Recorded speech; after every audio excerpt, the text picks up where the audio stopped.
I'm Reen Schwarzer, and you're listening to the Giant Sword Podcast. Microphones, activate!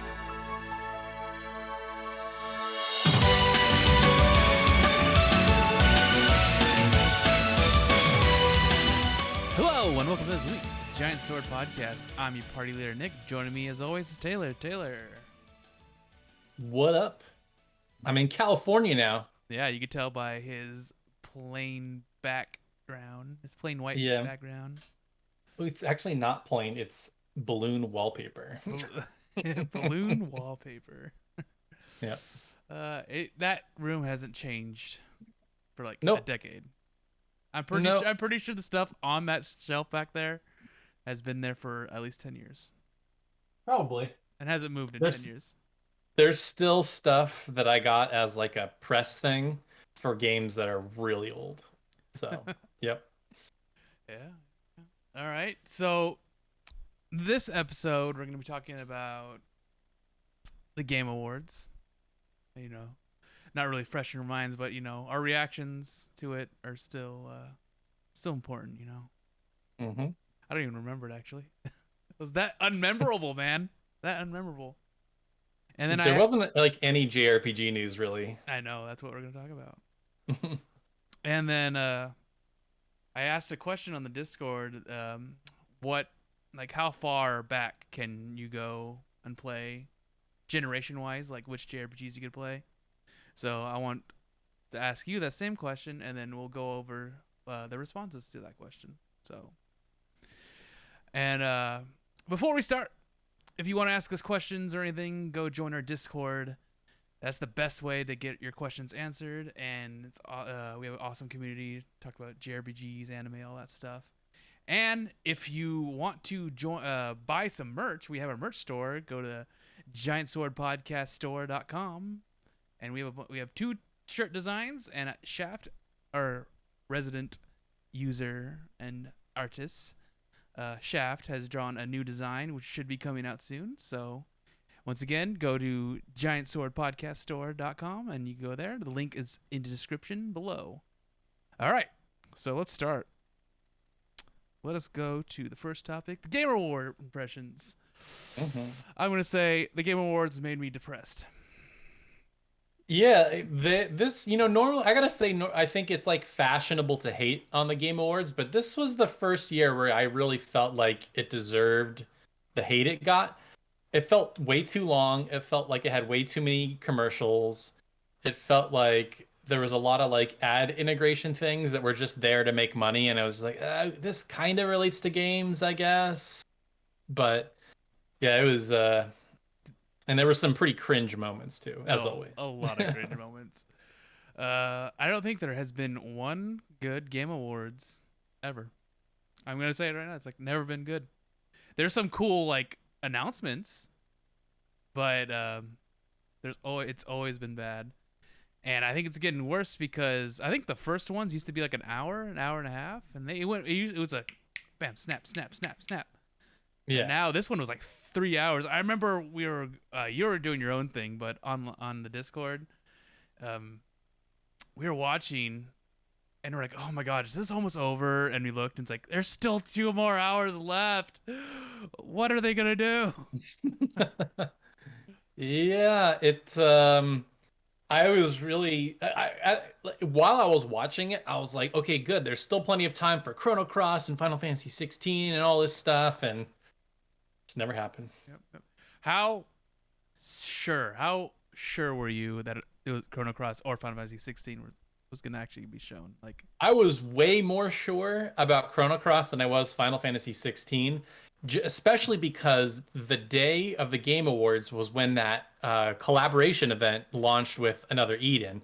So I'm like, oh, this is perfect. The mobile game thing is launching, and then it's the same day as the Game Awards, so they'll announce the remaster. It's perfect, but silence. And I've actually been getting a lot of comments on my channel about it. It's like, what happened? Where is it? I'm like, dude, I don't know. I was just following where the rumors were going, and I haven't heard anything since. It's just the same old thing. You know, there were some rumblings about like a PlayStation event maybe before the year was over, but I mean, we have a week left in the year. I don't think that's happening. Yeah, I heard about that. And I was like, oh, it's going to be crap anyway. Um, hey, but do you still think it's gonna happen? How much of a percentage do you think? Oh, for sure. I think I'm like 90-95% sure it's still happening. Because to me, like this is the point I made in my video. It's like, why do a Chrono Cross collaboration right now that's so random? Like, why would you not like collaborate with a more popular game that just came out, a more popular JRPG that just came out? So to me, it makes no sense unless you're gonna do a remaster or a remake or something that you can do the cross promotion stuff. So and of course, it showed up on that Nvidia GeForce Now leak, which there have been so many games that were on that got announced, and they even said it's true. So I'm almost certain it's going to happen. I think it's just a matter of time at this point. Mm-hmm. What do you think, Nick? I have no thoughts whatsoever. None. You have no opinions. No. I was like, I don't know. I mean, there's so many things like it could go either way, right? Go either way. I still believe that the Tales of Destiny HD remix, things can still gonna be coming out, but whatever. um, this Game Awards actually just cemented. I just Nova was watching and he was like, man, I was like, man, I'm very cynical. I'm like everything about this. I just said this sucks. This is awful. It is like I jokingly, right? Like joking around, but overreacting. But in my mind, I'm like, yeah, a lot of this looks just blah. Like a lot of these games just are not looking that good, and it gave me just a really sad feeling about where the game industry is going. And then the Nintendo Indie Showcase showed up, and I watched that, and the first game, what it was, the Sea of Stars or whatever it was called. That game looks awesome. That game, I remember, like, oh, I remember this game. That's exciting. And then I watched the rest, and then I just felt really sad. I was like, man, the game industry is awful. It's just everything coming out just doesn't look good at all.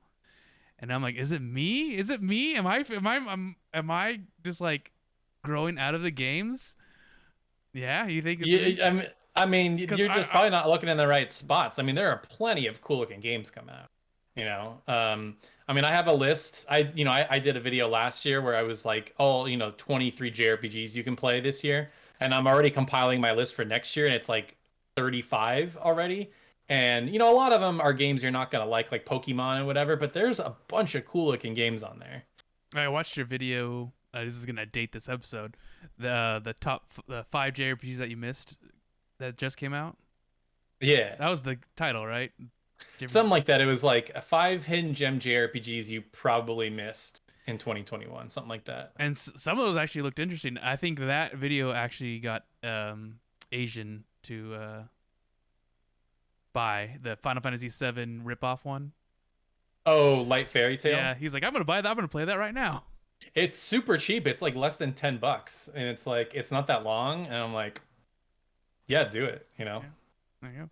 Some of those games actually did look interesting, and I was like, I want to check out. I kind of want to check out the furry Valkyria Chronicles. Oh yeah, Fuga Melodies of Steel. Yeah, I feel so bad for that game. I actually just talked. So I did an interview with the creative director for that game a while ago, and I've been sending him messages back and forth, and like they haven't even come close to making their budget back on that game. I'm like, oh man, that sucks because it's such a cool game. But I think people are just averse to furries. I mean, I hate to like call it that. Like, I don't mean that derogatory way, that people just look at it and go, oh, it's furries, I don't want to touch it. You know what I mean? I think it's also it didn't get much marketing. So if you get other YouTube channels that talk about it, I think it could boost its sales. So hopefully your video did some boosting. I hope so. Yeah. I mean, this was also, so the developer was CyberConnect 2, and they're the ones that usually make all those Naruto games and probably a lot of Dragon Ball games. I think they made Dragon Ball Z Kakarot, I think. And this was their first self-published game, so this was like a learning experience for them. But yeah, I mean, I hope my video does it some justice. And I know I did a collab with some other JRPG YouTubers, and there's a video coming out at the end of the year. And I know for a fact that me and somebody else also talk about Fuga in that video. So I'm hoping, as these end of the year type videos keep coming out, that more people give it a chance, because it's pretty cool. Yeah. So the Game Awards, are you gonna look forward to them next year? I'm not gonna look forward to them, but I'll watch them probably just because. Why not? But I will say that JRPGs did represent well in the awards category. Of course, it was only on screen for like literally 20 seconds, but Tales of Arise won Best RPG. Yeah. Which I think if Cyberpunk won, I think I probably would have just turned it off like immediately. And I'm like, there was a chance. There was a chance it was. Of course, it was nominated. Of course it was a chance. Yeah. And then Near Replicant or whatever won for Best Music, which is cool. So I was bummed Ease didn't get nominated in either category, but that's okay. Ease is super niche. That's never gonna happen. But how did you feel about the last announcement? The Matrix thing? They announced a freaking game engine demo.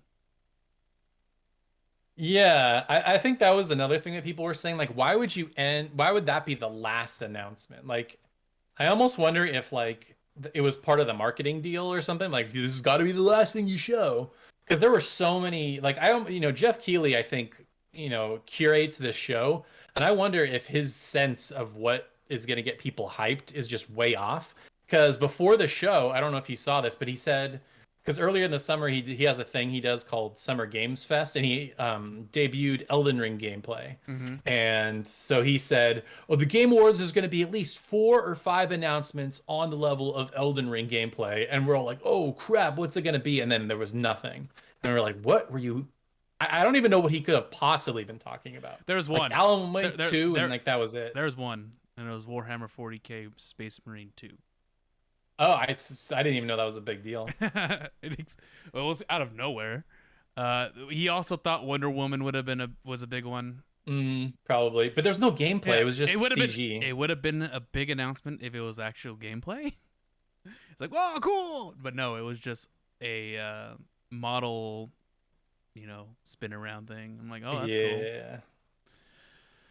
I can't think anything else. Maybe the Justice League, Kill the Justice League one. There was gameplay for that, but that's still, I didn't even think that looked very good, frankly. I hate how they teased Silent Hill twice in that damn thing. I know, what the heck? It's like from the creators of Silent Hill. And that couldn't have a worse name. Slitterhead? What the hell? That's a terrible name. I hope that remake is real. I really do. For what? Because there's Chrono Cross? No, for Silent Hill. Silent Hill, because there's a rumor that a while back. That's why people are thinking, oh, they're gonna show Silent Hill this time, or they're gonna show Silent Hill, because there's been a rumor that they're remaking Silent Hill.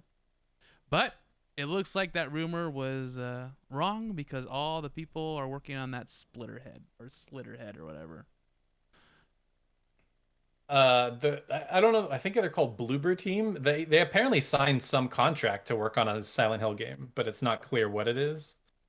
And I can't remember what the game that they made recently. It was some game where you're like in 2 different worlds at the same time. And I'm gonna look it up real quick because it's gonna bug me. Bloober Team. This doesn't sound good. I know, it's a weird name, right? Bloober Team. Bloober Team.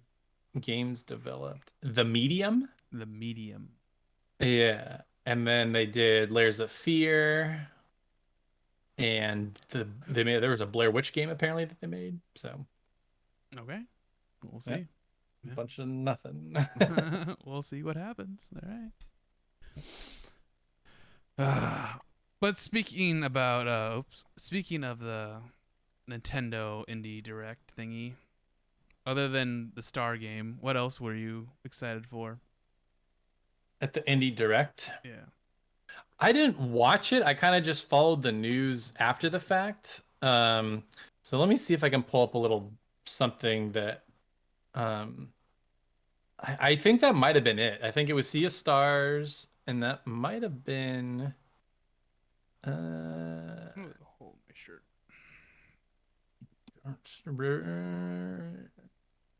Grime, Baby Storm. Yeah, I think that might have been it, honestly. I didn't watch it, like I said, but I'm kind of just looking at the the wrap-up articles and seeing if there was anything that caught my interest. I But just remember I was watching it, and then the final one was like, "This is one that you guys been waiting for," and it was something called like Okami or whatever, or not Okami, but it started with an O, and it was just oh, Mori. Omori, and I was like, "This is straight up an Undertale ripoff." That's what it looks like. It has the same kind of style and everything. Oh, yeah, no, totally. Yeah, it does. And I was like, "Okay, thank you, that's cool." And I was looking at responses, and they're like, "Oh my god, I'm crying! I can't believe they're showing this. I'm crying." I'm like, "What is this? No way! Shut up!" You know what game you might like? Because I know you like Scott Pilgrim. There was that River City Girls. Are you into beat 'em ups anymore? I mean, I haven't played the first one, and Mm. the second one looks. I mean, it looks well made. Did you like Scott Pilgrim just because it was a Scott Pilgrim game more than it was because it was a beat 'em up? Dude, I don't remember, man, because that Scott Pilgrim game was like the first piece of Scott Pilgrim media that I, had. I think I think I got it because of the soundtrack actually, and it was a pixel beat 'em up, and I thought looked cool. And then that just drove me down to like, oh, what is this whole thing all about? And I watched the movie, and then I read the comics, and yeah. Gotcha. Yep. All right. But the biggest announcement was the open world Sonic game. We all know that's gonna be good. Sonic with Frontiers? Yeah. I want to be pleasantly surprised because right now my what's it called? My hype level is negative in the negatives. Sure. But I could see it actually being good if they do it right. But I doubt they will. And what were you guys? What did you think about the Sonic movie, Sonic 2 movie? It looks cool. I have to say, I really like that they kept the same voice actress from the game to do Tails for the movie, because usually they always replace it with like a big actor or whatever. So the fact that they kept the same actor for Tails was cool. But then Idris Elba is Knuckles. And I was like, I like it. What is it fits. I didn't see the first movie, but apparently it's. All right, sorry guys, my mic cut out, and if the sound on my video, on my, it's off sync. I'm sorry, I can't really do anything about that because we're in the middle of recording. But let's move to the next topic, Taylor. All right. So I asked if is it difficult to go back? Which generation is it hard for you to go back to? And a lot of people responded. But first, I want to ask you, Taylor. I already know pretty much, but I want to see if anything has changed. How far back can you go? How far back could I go? Yeah. Generally, for anything or for JRPGs specifically? Let's do JRPGs specifically. I mean, I think my response is still PS1 if I've played the game. Like there's some nostalgia to it, and I'll give certain games a try. But I think for the most part, like there's just been so many quality of life updates since that generation for the genre that some of those games are just like a chore to play. As much as I love them, like I remember I went back and played Legend of Dragoon recently. I'm like, oh, this is gonna be awesome, and I played it. I was like, nope. Yeah. I mean, I told you, it's like, no, it's very animations in the battles take like 5,000 hours. Yep. Yep. Weirdly enough, like that is a problem, but to me, the thing that was annoying was the localization in that game is just horrible. Oh, you could get past that? Yeah, it's so bad. So bad. So what do you think the main reason why you can't go back to those games? Because you said, is it just because of time sinks? I don't think that how long they are is a problem. I just think there's just a lot of annoying BS that you just don't have to deal with anymore. Like random battles. I know people love random battles. I hate random battles. I like to be able to control when I get into a battle, either just like seamlessly get into one or like see an enemy on the screen and then run into them. And weirdly enough, you can do that in certain PS1 JRPGs, like Chrono Cross does that, where you can actually see the enemies on the map. So to me, that's it. A lot of the battle systems are just so slow and boring. So like that, you'll notice that like a lot of JRPGs from that era that have gotten remastered have added a fast forward function just because some of those battle systems are just agonizingly slow. Um, to me, that's usually the two big problems. Like this, to me, I love the look. Like the look is so nostalgic. I love the way PS1 games look. I like the music. Honestly, the music's always really good. Even like the cheesy voice acting, I don't mind. But to me, it's the random battles, especially how often they occur, and then how slow the battle systems are. Got you. Mm-hmm. Yeah. You just live up to your generation's reputation, man. Yeah. The instant gratification generation. That's what I was saying. Joking about. For me, I think the earliest that I could go to, or latest, the earliest I go to, I can't play Nintendo games, NES games. I don't, except Mega Man. I can do Mega Man, but for some reason, I just can't play any other Nintendo games, like Mario. I really want to play Mario 3, and I just can't play it for some reason. It just like irks me. I don't know why. Maybe if I play a remake on like the Game Boy Advance, I could do it, but I haven't spent the time. Because I love Super Mario World. Like, I got that. Okay, this is going to be called blasphemy, but I got that on the Game Boy Advance. So that's when I really played it. Because I wasn't a Nintendo kid. I was a Sega Genesis kid. And then I went from Genesis to PlayStation. So I never really grew up with Nintendo. I got all my Nintendo stuff from you. All the Mega Man stuff. But yeah, I could play everything. You know that I could play old games. You always are like, how do you do that? How do you not? It's like, it's fine. It's fine. Just when you're doing all the hard chore stuff, just put on a YouTube video and go through with it. And then when everything gets all serious, then you focus on the game. That's what I do. It's a chore. It's not. You even said it. You just said it. There's some games where you have to grind. It's just part of the design. It's how they pad it out. And again, I don't mind grinding. It's just how slow those battle systems are. They're just so slow. It's like playing Lunar, man. Oh, dude, Lunars. The PS1 Lunar, I don't think I could play that. Even the PSP one, I don't even know if I could do it. Why? It's super easy.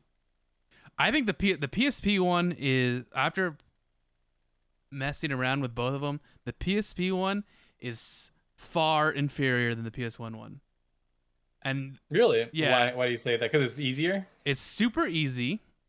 There's a very annoying game design choice they had where whenever you go to like inside a building or go to the next area, the music fades out and fades back in. Fades out and fades back in for every transition, and I freaking hate that. I was like, this is so annoying. It doesn't do it in Lunar in the PS1 version. It only does it when you're going into a new area, not into like buildings and stuff. Okay. And the battle, I remember Maddie saying that the game was way too easy, and I've been playing the PS1 version. That game is hard. That game is so difficult. Oh my goodness. There's random battles where there's some enemies that just kill you instantly if they're doing this certain move. And sometimes you fight 3 of them and they all do that move and you're like dead, dead, dead. I'm like, oh, that's cool. That's cool. Thanks, game.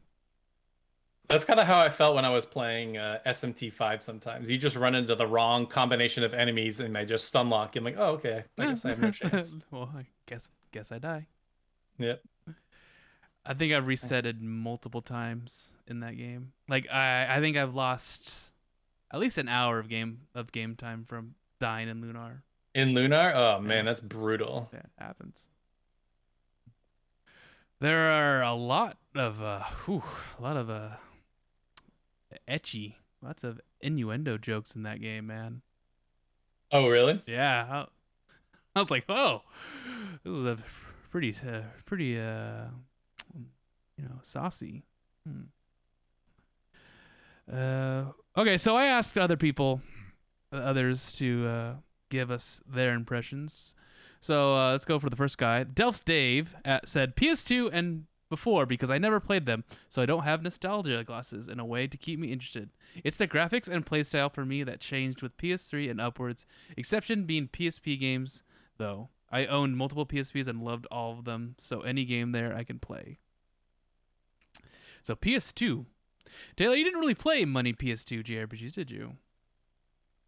That was sort of my World of Warcraft / Madden era, weirdly enough. I played, I'm trying to think of PS2 JRPGs that I played. Like Final Fantasy X. Okay. Played during that era, not Yeah. now. Yeah, no, I think it was like 10. And I definitely remember buying 12 on at midnight and getting the collector's edition and all that. And not really liking it, but I liked 10. And then I think that was it, honestly, until I came back from Korea. And then when I came back from Korea, that's when I played like Persona and Tales of the Abyss and all those different games. But yeah, I think it was only Final Fantasy 10 and 12, and that was it. And RPG Maker 2, baby. An RPG Maker 2, hell yeah. Because when you did play RPGs, we always played the PS1 games. I remember that's all we did. We only played the PS1 games that we liked, and never really played the PS2 ones. During that era, I never really played many PS2 JRPGs. That was my Unreal Tournament and Counter-Strike era. That's when I played all that. And I didn't really get back into JRPGs until PS3 era. I did buy. I remember what a horrible era to get back into JRPGs. I know. But it was mostly the playing the Tales PS3 games. That was it. So like, I gotta support it. And that was that's when I was started to really get back into Tales and started playing all the ones that I missed. And yeah, that was it. I'll go back real quick. I remember I played I'm just looking at a list and I'm getting refreshed here. I definitely played Dark Cloud when it was out. And I definitely played Kingdom Hearts 1 and 2. And I remember being really confused when I played Kingdom Hearts 2 because I don't think we got Chain of Memories, or it came out like way later or something. And I'm like, why am I playing as this Roxas guy? What the heck is happening? Yeah. Yeah, but that's pretty much. I'm trying to see if there are any other big PS2 JRPGs, but those are the ones that really come to mind. The PS2 era, I played Grandia 2. Oh, I went back to Grandia 2. And I just played horror games and what else? And DDR. Dude, DDR. Yeah, we play a lot of DDR on the PS2 for sure. So that was my PS2 days. Shaft said anything from the NES era, since there's mostly better versions of the same game on other platforms. Well, Kreplin says the same thing. I'd say the NES Master System. Oh, and he says the N64 and PS1. There's just obvious issues with the design philosophy to graphics to technical hurdles. The SNES, Genesis, and PS2, GameCube, Xbox obviously refines and improves on almost everything. To a lesser degree, PS3 and Xbox 360 has similar issues, but not as bad. The generation does have a poor selection and a lot of performance issues, though. I do not agree with the PS1. The N64, yes. There's no JRPGs on N64 because of the cartridges. It's like Paper Mario, and I think that's literally it. And the technical hurdles for sure. N64 games are really bad to look at now. They did not age well. They have not, unless you are Super Mario 64. Even that, it still looks bad. Plays great though. I think I will say I think Mega Man Legends still looks good today. Oh yeah, I'm saying on the PS1 and N64, all you have to do is emulate them, and you could make the games look great, and they'll play fine. Yep. Josiah asks, I don't have a generation I won't play, but the NES and Master System doesn't hold up well. Gabrielli says the NES, that shit is way too old for me, honestly. I grew up with the PS1 and PS2, so I could play that era easily. And the SNES still has a great JRPGs that perfectly playable. But the NES is just too jank for me. Nova Chaser says, hate to be a broken record, but NES, it has more to do with the way it's presented than the content of the game itself. The sound could be grating, awkward, menuing, high random encounter rate, balancing issues, lack of direction, limited inventory. SNES adds just the right amount of visuals and sound quality to be considered classic despite potential shortcomings. Certain PS1 games have not aged well, but since I grew up with the system, I am more forgetting the first attempts at 3D gaming. See, the 3D, I think the 3D PS1 games have certain issues, but if you play the games that are 2D sprites in the 3D world, oh, so good. They're so good. Yeah. Yeah, there's a lot of good ones. Those are the games that you could play, except for Fire Emblem 3 and 4, because the encounter rate. Fire Emblem, or you mean Breath of Fire? Did I say Fire Emblem? Yeah. Breath of Fire. Great games. And they look. Yeah, and they have a really great art style. And they look great. Yeah, they are classic. They need to bring that back. 2D sprites with 3D backgrounds. Oof, that'd be great. I think, honestly, and you're going to love that I'm saying this, I think the game that perfected that look is the Tales of Destiny remake. Because I remember watching you play the ending, and I was like, this look is so cool. I just loved how it looked. Yeah. And I hope they bring that over in the HD version, because I really want to play and see what Nick has been losing his mind over. Well, you'll be like, oh, I can't wait to play. Random encounters, no. Nah, they'll fix that in the remaster. They'll give you the ability to speed it up or something. Okay, yeah. You speed up what? The game, the battles are already fast. That's true, huh? Yeah, that's true. See, I'm much more forgiving. I will say I'm much more forgiving of random battles if it's an action battle system, because, like you said, the battles go by pretty quick. So I don't think it would bother me as much. Jack B. Usually the older generations are of more signs of age they show. So, way old. Not always a bad thing, but there's a higher chance I get put off by some jankiness. Cheese Hero Zero says, in response to everyone mentioning SNES and Sega Master System, I agree.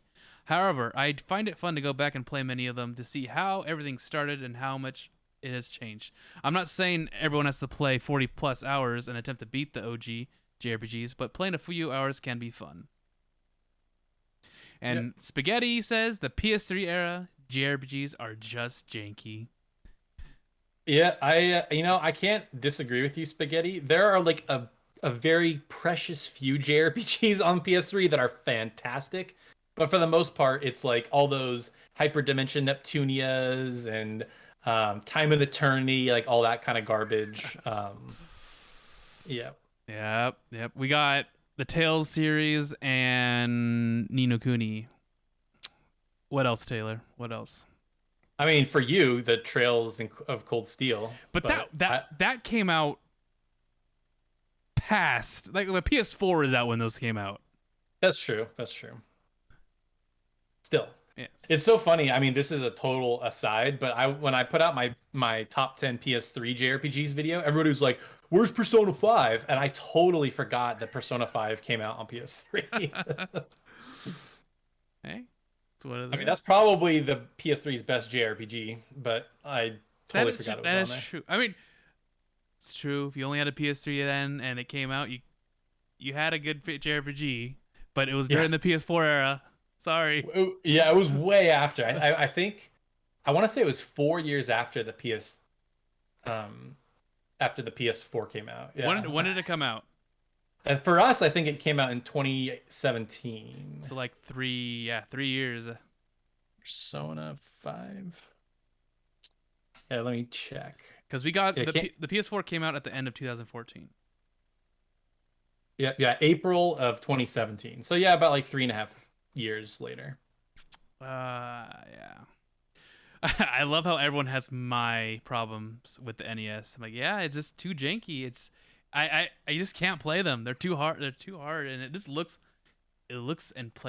awful. I don't like the look. I'm sorry. It just looks weird.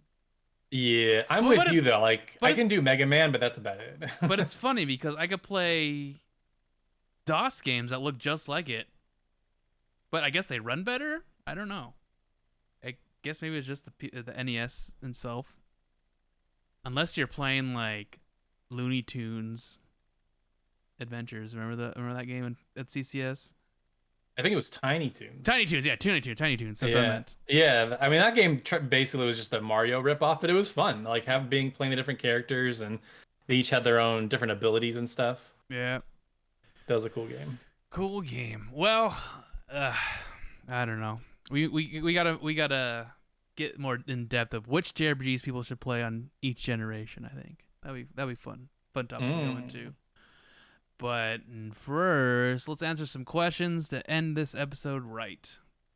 All right, Jack B asks, what are some games that you are most hyped for before the release or followed the development of? Did they live up to the expectations? Just in general, just any JRPG that we followed? Any game. I think just any game in general. We could talk about any game. What are some games you were most hyped for before the release or followed the development of? Yep. I would say, and I think you probably agree with this, the game that I followed probably more than anything was Final Fantasy 15. I remember, I mean, we were there. Actually, I watched it at your house when they re-revealed it as 15 when they changed the name. Was that the 2015 E3? Or was that it was 2013. It was 2013? Okay. Yeah. Because holy crap. 2015's those couple of years was just insane. Oh yeah, for sure. Well, okay. Just to keep this question short, I'll give two answers, and in the same series. So 15, I was so hyped for. I followed absolutely everything. I made a big video about it. I remember, I'm not even joking, that 2013 trailer, the one where like Noctis dives through the window and it's all like he's teleporting all over the place. I think I watched that literally every day for like a year because I was just so excited. And I think that in the time that I played it, I think I just was had a little bit of Stockholm syndrome where I'm like, yeah, this is awesome. Like I got the platinum trophy, but like looking back on it, I'm like, the story's not very good. It feels unfinished. And I'd be really interested to go back now that you can control the different party members and play all the DLC and stuff. But I still don't think it can save the story. Like the story, they just made some really weird story decisions, especially with like the movie and the anime and stuff. It's like, why was that not in the game? So that was one I was really hyped for that let me down. But then one that did. Oh, sorry, go ahead. I said it was really interesting. That story, I was so sad because like this story could have been so cool. It could have been so cool, but it was like they just rushed it. Oh man, pissed me off. Yeah. There were so many better, like, I mean, in the movie, they do the attack on the city where they're stealing the crystal. I'm like, that should have been the opening of the game. That would have been awesome. Originally, it was. It was, yeah. I don't know why they changed it. Stupid. They probably ran out of time, honestly. I got screw it. Just make them push a car. See that? Yeah. See, that's how like the intro could have been that attack, and then they escape on the car, and it fades out, and you see the credits or you see the topic or the title and the credits and everything, and it starts up, and then they're pushing the car. Yep. Exactly. God. That would have been so much better. Yes. And I wanted. Oh man, I really did want to like explore the world when I forgot what happened when demons were everywhere. Oh yeah, like what after he came back from the sleep or whatever. Yeah, whatever would happen. Yeah. I wanted to explore that. I wanted to see Demon Hunter. What's her name? Oh, Iris or Iris? Yeah, they called her like Demon Hunter Iris. Yeah. I was like, wow, I want to see that. Nope. I know, me too. And then don't show it. Nope. Games? Oh, what is your other game? Oh, and the other one was Final Fantasy VII Remake. Again, you were there when they announced it. I remember like being so excited, and it took a while, but I think honestly, I was a little annoyed right after I finished the game at the ending. I was like, what the fuck was that ending? Especially with all the ghosts and stuff, but like as time has gone on, like it doesn't bother me as much. I'm like, okay, they're like doing a new thing, but like all the moments that they did recreate and all the new moments they added that like happened in 7, but you never actually saw it happen, like when Aerith goes and saves Marlene at the bar in Sector 7 and stuff. Like, man, some of those scenes were so powerful. Like the way, like just seeing all those characters in like super high fidelity, seeing all those areas in super high resolution, the music, like my God, the music is amazing. So that was one I definitely was really hyped for and totally lived up to the far surpassed surpassed it. Yeah, I mean, I was expecting like a straight up remake. I did not expect it to take as many liberties as it did and change things, but like, man, like the parts they nailed, they nailed so hard, man. Like, freaking Wall Market is unbelievably good. All anything with Aerith is really good. Yeah, it was awesome. What about you, Nick? No, I was just saying. Remember when this happened recently when I was showing you Intergrade? Oh on yeah, the PS5, and I was just playing it. I'm like, man, you feel that these developers were passionate about making this game. You just feel it. You're like, this game had passion behind it. And there's games where you don't feel passion behind it, like Tales of Arise. No, No, I'm joking. The first story part of Tales of Arise feels awesome. And something happens in the second part. I just don't know what happened. And that's when you feel like, oh, they're in crunch mode. That's what it felt like. Well, I heard a really interesting take about that. Somebody said like, if it ended after like, you're collecting all the MacGuffins and then you finally get to the final one and then it's like part 2 of the game. This guy was saying like, it's almost like they had a much bigger budget than they've ever had. And like, what do we do? I don't know. We just add more stuff, I guess. Because like if it ended right there, like that probably would have been like a super nice tight game. But then the game just drags. So I still believe it's the best Tales game. It's a really great game, but man, that second part of the game, there's some story moments that just drag so hard. It was just another Vesperia where the ending was just awful. But good conclusion. Like, good conclusion, but getting to, like, that part after, that part, getting there was just painful. So painful. Bandai Namco has this problem, well, at least their most recent games. Like, this happened with Arise and with Scarlet Nexus. They just, like, get so into the weeds and they just make up all this dumb jargon. And, like, by the end, I'm like, I don't even know what's happening anymore. Like, when Scarlet Nexus was over, I'm like, dude, I don't even know what's happening. And, like, I think Tales of Arise was, like, at the tipping point of being, like, stupid. But, like, didn't go all the way over. But it's like, dude, you guys should have way backed off on some of that stuff. Because it, like, didn't matter. Yeah. Okay, so for me, about living up to expectations. Yes. I, before everyone else, followed Stardew Valley. That's right. You and I, that's right. Yeah. We knew about Stardew Valley before everyone was like, ooh, Stardew Valley. We were like, ooh, cool. A indie Harvest Moon game that looks actually good. And it's going to have online, or has co-op. That's cool. And we followed it up until release. And it met my expectations. Didn't release with co-op. Never have played co-op. But it felt like a really well-made, someone who loved Harvest Moon and wanted to make their own. That's what it felt like. Yep. It was good. Games you're hyped for before release, follow the development of. Any that didn't live up? No, I was just thinking about Unreal Tournament 3. I followed that. Definitely lived up to my expectation, or kind of. It was all right. It was good. I enjoyed it a lot, and I felt like it got killed by Call of Duty 4. Yeah, the original Modern Warfare when Call of Duty became Call of Duty. Yeah, when it took off. Yeah. And it came out the same year, and oh man. But I followed the development of the Unreal Tournament 4 that they were making, and it got cut off. It got canceled because of Fortnite Battle Royale. And it was living up to my expectations, by the way. It was good. What a shame. What a shame. I don't really follow games other than back in the day when I used to follow Chucklefish stuff. I followed before Chucklefish started becoming a publisher. They were making Starbound. I was following that. Starbound, yeah. And that amazing music, has a great soundtrack. And it just got too big for its britches and just didn't live up to expectation. It doesn't feel as complete and full like Terraria did. So it didn't meet my expectations, but the music's so good. You gotta listen to that music.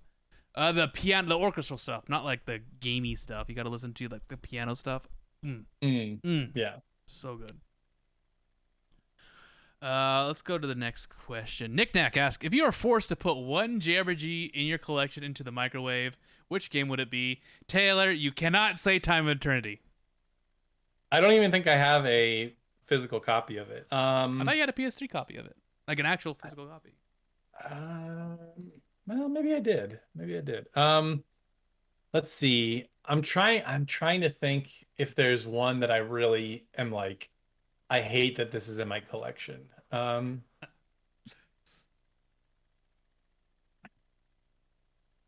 don't know. Like, see, like there's one game that I keep as like a reminder, and that's Lightning Returns on Final Fantasy on PS3, and I keep it as a reminder of like, remember how bad it was. It's so you can appreciate how good it is right now. Because people are like, man, JRPGs suck. And I was like, dude, do you remember the PS3? That was a garbage generation.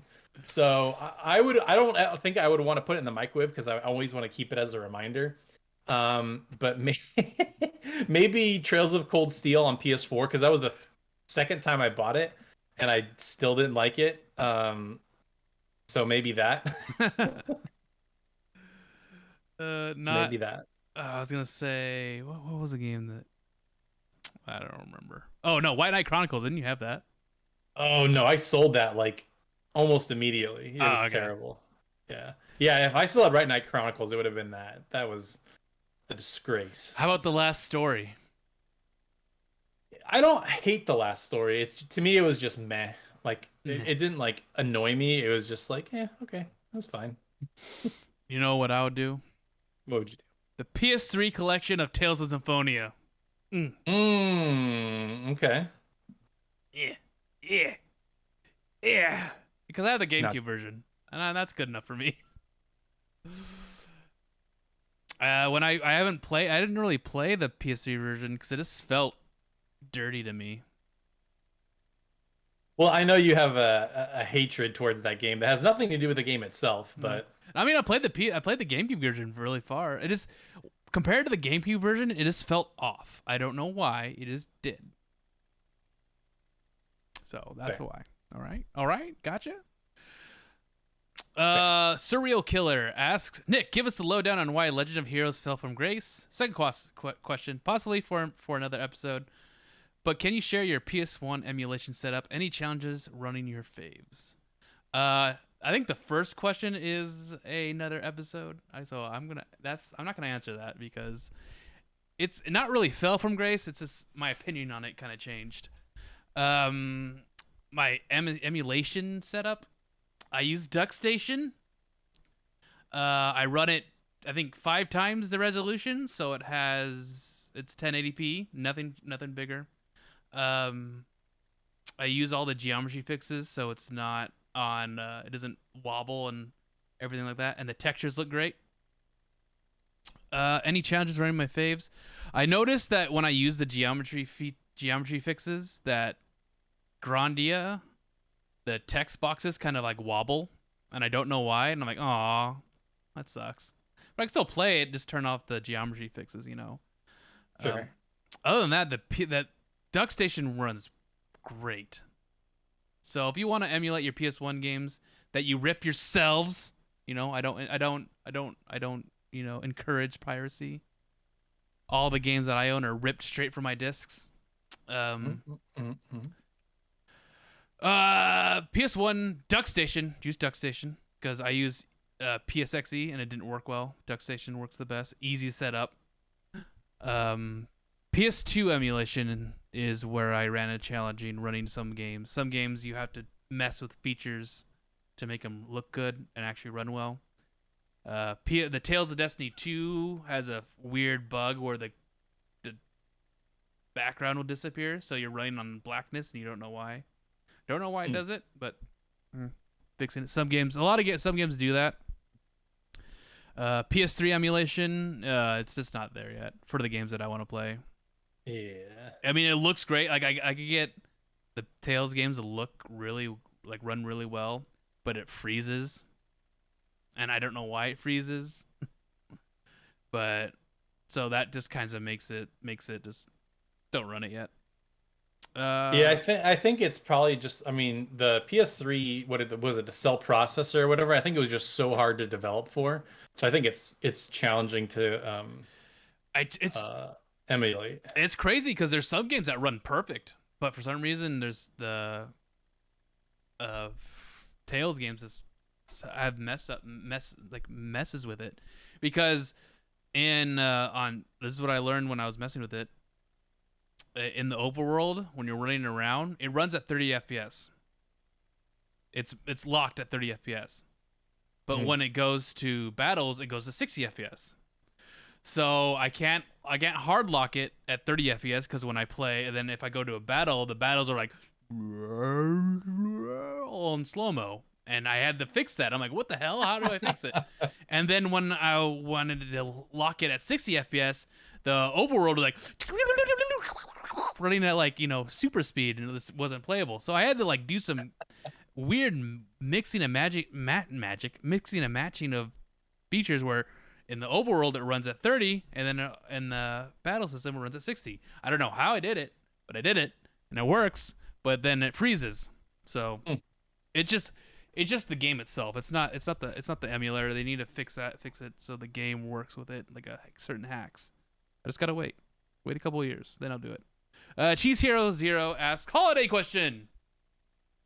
What is the most memorable game you connect with the holiday season? For me, it's Parasite Eve. I got it for Christmas when it came out and played it during the holiday break. It blew me away, and the game takes place during Christmas time in New York City, which probably helps cement it as a holiday memory. Mine aren't JRPGs, so I'll talk about that. Talk it after you. It's a good question, because I always used to do this thing. I haven't done it in the last couple of years, but I used to have this tradition for myself where over the holiday break I would pick a JRPG and I would just marathon it, and it was just so fun. What was the first time you did that? Which game was it? I think it was Dragon's Dogma, weirdly enough. That's not real. I mean, it's technically a JRPG, but not really. So you started this tradition during the PS3 era when he came back. Yeah.